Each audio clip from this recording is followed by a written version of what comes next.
Hello students, स्वागत है फिर से आप सबका हमारे चैनल एक्सेलर पे और मैं हूं एसएमई। आज हम पढ़ने वाले हैं पॉलिनेशन का अनदर टॉपिक दैट इज ज़ूफिली। सो ज़ूफिली क्या होता है और ये कैसे पॉलिनेशन में अपना रोल प्ले करता है, उसके साथ हम ज़ूफिली के अंदर पहला जो इसका सब टाइप है दैट इज एंटोमोफिली को आज इस वीडियो में डिस्कस करने वाले हैं। तो सबसे पहले हम चलेंगे ज़ूफिली का क्या मतलब होता है। तो ज़ूफिली एक ऐसा क्रॉस पॉलिनेशन होता है जिसके अंदर जो एजेंट्स होते हैं वो एनिमल्स होते हैं। यानी यहाँ पे जो क्रॉस पॉलिनेशन कराई जाती है, जहाँ पे जो एंथर से स्टिग्मा तक जो transfer of the pollen grain होता है that is with the help of certain kind of the animals. तो एनिमल्स के अंदर बहुत सारे एनिमल्स आते हैं, जैसे इंसेक्ट्स आते हैं, वेस्पस आती है, बर्ड्स आते हैं, लिजर्ड्स आते हैं, इसके साथ लेमूर्स भी जो है क्रॉस पॉलिनेशन में अपना रोल प्ले करते हैं। तो कई तरह के एनिमल्स जो है वो क्रॉस पॉलिनेशन में अपना रोल प्ले करते हैं। लेकिन क्रॉस पॉलिनेशन में सबसे ज़्यादा जो रोल प्ले करते हैं वो इंसेक्ट्स प्ले करते हैं, और इंसेक्ट्स के अंदर भी सबसे ज़्यादा रोल प्ले करता है हनी बी। तो इसलिए ज़ूफिली के अंदर जो पहला टाइप हम आज इस वीडियो में डिस्कस करने वाले हैं that is the entomophily. Now entomophily का क्या मतलब होता है? एंटोमोफिली का मतलब होता है एक ऐसा क्रॉस पॉलिनेशन जो with the help of insects कराया जाता है। यानी it is simply the type of the cross pollination which is carried with the help of the insects। तो insects यहाँ पे एक फ्लावर से दूसरे फ्लावर तक पोलन ग्रेन्स को कैरी करने में अपना रोल प्ले करते हैं। तो इसी टाइप ऑफ पॉलिनेशन को हम एंटोमोफिली कहते हैं। अब एंटोमोफिलस प्लांट्स जो होते हैं उनके पास कई तरह की मॉडिफिकेशंस होती है, यानी उन्होंने बहुत सारी मॉडिफिकेशंस की है जिसकी मदद से वो क्रॉस पॉलिनेशन में जो है बहुत ज़्यादा फायदेमंद साबित होता है। तो आज वही कुछ मॉडिफिकेशंस हम यहाँ पे इस वीडियो के अंदर डिस्कस करने वाले हैं। सबसे पहला मॉडिफिकेशन जो इन प्लांट्स के पास होता है that they have vibrantly bright coloured flowers. इनके पास वाइब्रेंट कलर्ड फ्लावर्स होते हैं। ये जो ब्राइट कलर्ड फ्लावर्स होते हैं ये इंसेक्ट्स को अपनी तरफ अट्रैक्ट करने में अपना रोल प्ले करते हैं। जैसे अगर हम एग्जाम्पल के तौर पे लेते हैं हाइबिस्कस। हाइबिस्कस जो फ्लावर होते हैं वो काफ़ी ज़्यादा वाइब्रेंटली कलर्ड होते हैं, जिससे वो इंसेक्ट्स को अपनी तरफ जो है अट्रैक्ट करा पाते हैं।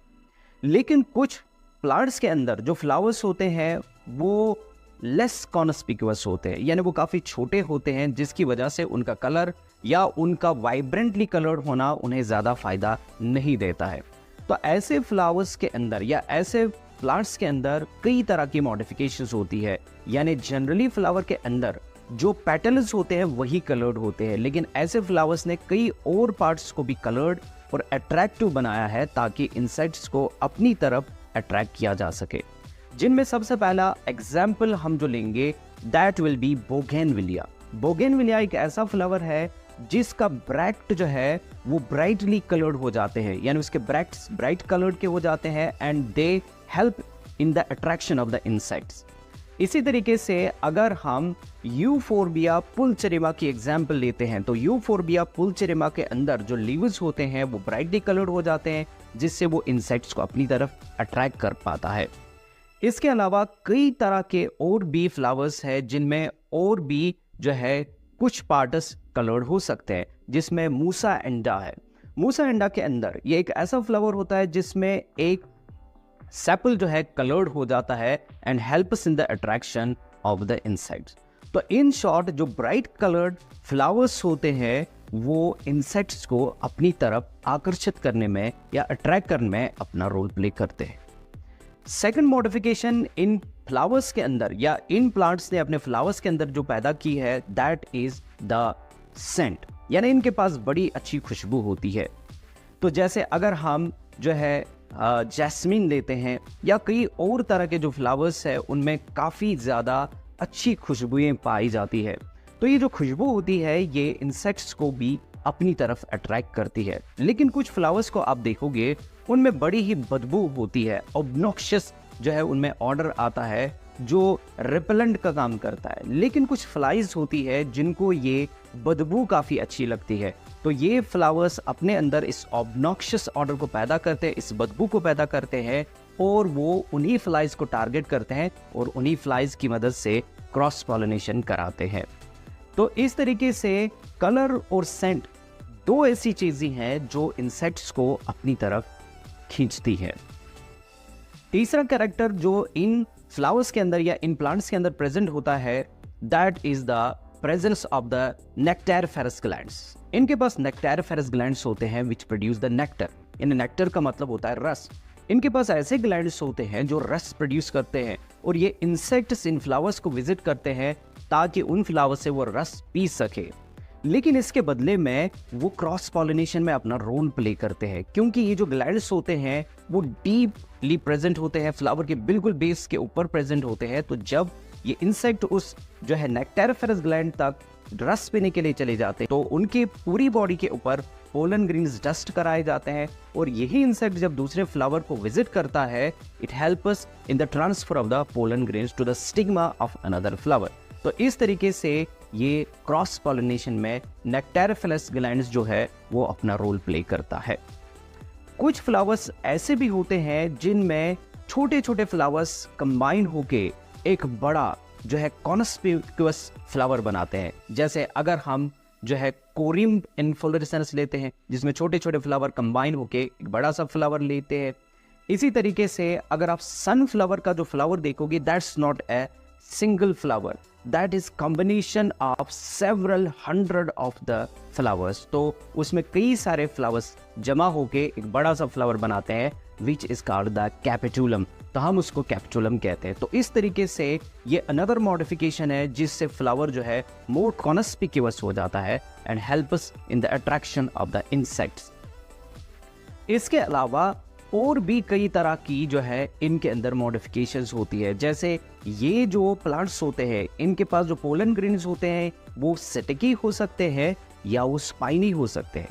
स्टिकी या स्पाइनी जो पोलन ग्रेन्स होते हैं उनका क्या फायदा होता है, जब भी कोई इंसेक्ट इन फ्लावर्स को विजिट करता है तो ये जो पोलन ग्रेन्स होते हैं ये उसकी बॉडी के साथ जो है स्टिक हो जाते हैं। चाहे वो स्टिकी हो चाहे वो स्पाइनी हो, तो वो उस इंसेक्ट की बॉडी के साथ उसको चिपकने में मदद करते हैं। तो जब वो दूसरे फ्लावर को विजिट करते हैं तो वहां पे उन पोलन ग्रेन्स को पहुंचा देते हैं। इसके अलावा अब जो दूसरा फ्लावर होता है उसका जो स्टिग्मा होता है वो भी स्टिकी हो जाता है ताकि जब पोलन ग्रेन उस तक पहुंच जाए वो उसके साथ चिपक जाए। तो this is another modification in such flowers. इसके अलावा जो इंसेक्ट पॉलिनेटेड फ्लावर्स होते हैं या प्लांट्स होते हैं उन्होंने कई तरह की और भी मॉडिफिकेशंस डेवलप की है, जिसमें हम कुछ इंपॉर्टेंट प्लांट्स के बारे में जो है आज डिस्कस करने वाले हैं। उसमें सबसे पहला जो प्लांट हम डिस्कस करने वाले हैं that is the fig plant. अब फिग प्लांट के पास 3 टाइप के फ्लावर्स होते हैं। उसमें सबसे पहले ऊपर की तरफ जो है मेल फ्लावर्स होते हैं, फिर मिडल की तरफ वहां पे लॉन्ग स्टाइल फीमेल फ्लावर्स होते हैं और इस कैविटी के बिल्कुल नीचे की तरफ जो है वो सिटराइल जो है फीमेल्स गॉल फ्लावर्स होते हैं। ये सिटराइल फ्लावर्स होते हैं, दैट मीन्स यहाँ पे कोई भी पॉलिनेशन नहीं हो सकता, यहाँ पे कोई भी फर्टिलाइजेशन नहीं हो सकती। लेकिन ये गॉल फ्लावर्स काफ़ी ज़्यादा इंपॉर्टेंट होते हैं फिग प्लांट के लिए, क्योंकि इस फिग प्लांट को विजिट करता है एक पर्टिकुलर इंसेक्ट जिसको हम गॉल वैसिफ कहते हैं। ये जो गॉल वैसिफ होता है ये इसके अंदर चला जाता है थ्रू ए स्मॉल होल। जब इस स्मॉल होल के अंदर चला जाता है तो ये अंदर पहुंचने के बाद सीधे चला जाता है गॉल फ्लावर्स के पास, क्योंकि इसको अंडे देने होते हैं जो गॉल फ्लावर्स के अंदर ये अंडे दे जाती है। ये जो गॉल वैसिफ होती है ना ये मेल फ्लावर्स के अंदर अंडे देती है ना ही फीमेल फ्लावर्स के अंदर अंडे देती है, बल्कि ये सिर्फ अपने जो अंडे हैं वो गॉल फ्लावर्स के अंदर ही जो है ले करती है, क्योंकि जो फीमेल फ्लावर्स होते हैं उनके स्टाइल्स लंबे होते हैं तो उनके अंदर ये अपने फ्लावर्स को नहीं दे सकती। जब ये गॉल वैसिफ उससे बाहर आती है तो बाहर आने पर उसके जो बैक जो लेग्स होते हैं उस पे कई सारे जो है पोलन ग्रेन्स चिपक जाते हैं। तो जब यही गॉल वैसिफ दूसरे फिग प्लांट को जो है विजिट करती है, ये इन पोलन ग्रेन्स को भी वहां पे ले जाती है और क्रॉस पॉलिनेशन में अपना रोल प्ले करती है।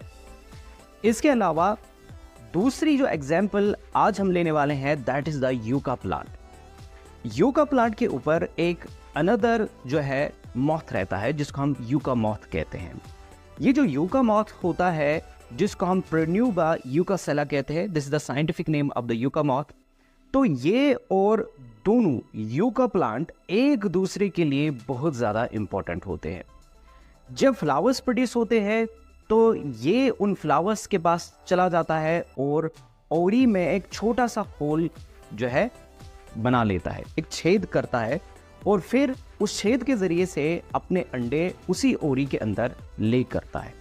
उसके बाद यूका मॉथ जो है अलग अलग फ्लावर्स के ऊपर चला जाता है और वहाँ से ये कई सारे पोलन ग्रेन्स को जमा करता है। जमा करने के बाद जो hollow end of the stigma होता है वहाँ से इन पोलन ग्रेन्स को नीचे की तरफ धकेलता है।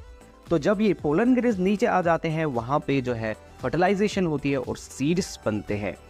अब जो यूका मॉथ के जो एग्स होते हैं वो हैच हो जाते हैं, वहाँ से लार्वे प्रोड्यूस होते हैं और वो लार्वे इन्हीं सीड्स को खाते हैं। लेकिन इन सीड्स में कुछ सीड्स बच जाते हैं, तो इस तरीके से यूका प्लांट जो है सेक्सुअली रिप्रोड्यूस कर पाता है। तो हम कह सकते हैं कि यूका प्लांट यूका मॉथ के सर्वाइवल के लिए ज़रूरी है और यूका मॉथ जो है वो यूका प्लांट के लिए सेक्सुअली रिप्रोड्यूस करने के लिए ज़रूरी है। सो नेक्स्ट प्लांट जो हम डिस्कस करने वाले हैं that is Salvia. Salvia belong करता है फैमिली लैबिएटी को। साल्विया प्लांट एक ऐसा फ्लावर प्रोड्यूस करता है विच इज बाइलिपिड। हर एक फ्लावर के पास जो है 2 स्टेमिनस होते हैं जिनमें 2 एंथर लोब्स होते हैं। हर एक स्टेमिन में 2 एंथर लोब होते हैं और एक एंथर लोब जो होता है फर्टाइल होता है और एक एंथर लोब जो होता है वो स्टेराइल होता है। और यहाँ पे जो मैकेनिज्म इन्होंने डेवलप किया है उसको हम टर्न रॉड फ्लोरल मैकेनिज्म कहते हैं। इसमें जब एक इंसेक्ट इस फ्लावर को विजिट करता है रस पीने के लिए तो उसका हेड जो है जो sterile part of the anther है उसके साथ जो है स्ट्रक हो जाता है। जो भी वो उसके साथ जो है स्ट्रक करता है या कोलाइड करता है तो दूसरा जो पार्ट होता है जिस पे एंथर लोब्स प्रेजेंट होते हैं तो वो उसकी बॉडी को हिट करते हैं और पूरे के पूरे पोलन ग्रेन्स उसकी बॉडी के ऊपर जो है ले किए जाते हैं।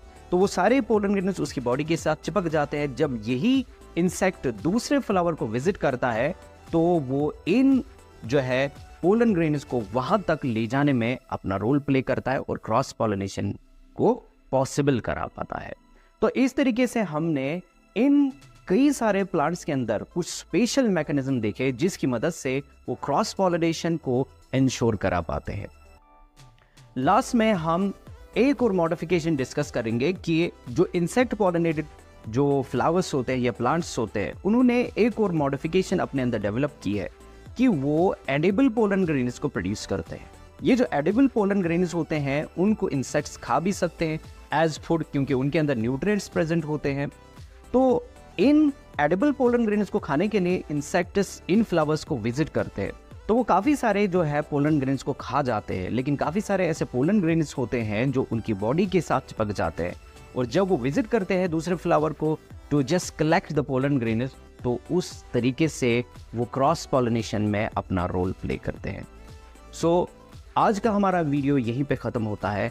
आपको हमारा ये वीडियो कैसा लगा कमेंट्स में ज़रूर लिखें और इस वीडियो को दूसरों तक शेयर करें और हमारे चैनल को सब्सक्राइब करना ना भूलें। Thank you.